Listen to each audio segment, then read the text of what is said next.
फैसलाबाद का मौसम खुशगवार होती ही शहरियों की बड़ी तादाद तफरीही मकामात का रुख कर लिया।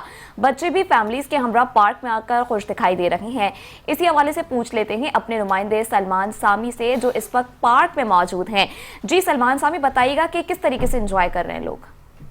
हाँ जी, फैसलाबाद में गुज़श्ता रात होने वाली बारिश ने मौसम काफ़ी खुशगवार कर दिया है। अब गर्मी के सताए हुए शहरी जो हैं वो मौसम को एंजॉय करने के लिए पार्क में पहुंच चुके हैं। इस वक्त मैं मौजूद हूँ फैसलाबाद की तारीखी पार्क बागे जनाब पे, जहाँ पे शहरियों की बड़ी तादाद फैमिलीज और बच्चों के हमरा यहाँ पे मौजूद है। इस वक्त एक शहरी मेरे साथ मौजूद है, इनसे बात करते हैं। जी बताइएगा, मौसम काफ़ी खुशगवार हो गया, क्या कहना चाहेंगे इस वाले से? जी अल्लाह का शुक्र है, अल्हम्दुलिल्लाह। अल्लाह ने इतना अच्छा खूबसूरत मौसम दिया है।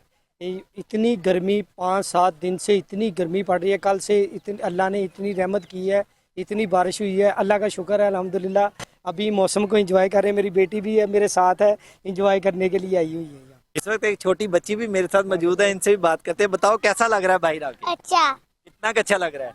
बहुत अच्छा। हाँ जी बिल्कुल, बच्चे भी जो है वो पार्क में आके खूब इंजॉय कर रहे हैं। जब गर्मी के सताए हुए शहरी पिछले कुछ दिनों से दर्जा हरारत जो है वो 46 से 47 सेंटीग्रेड तक जा पहुंचा है, जो कि गुज़श्ता रात होने वाली बारिश ने मौसम को काफ़ी खुशगवार कर दिया। अभी भी हल्के हल्के बादल छाए हुए हैं और ठंडी हवा से शहरी खूब लुत्फानंदोज हो रहे हैं।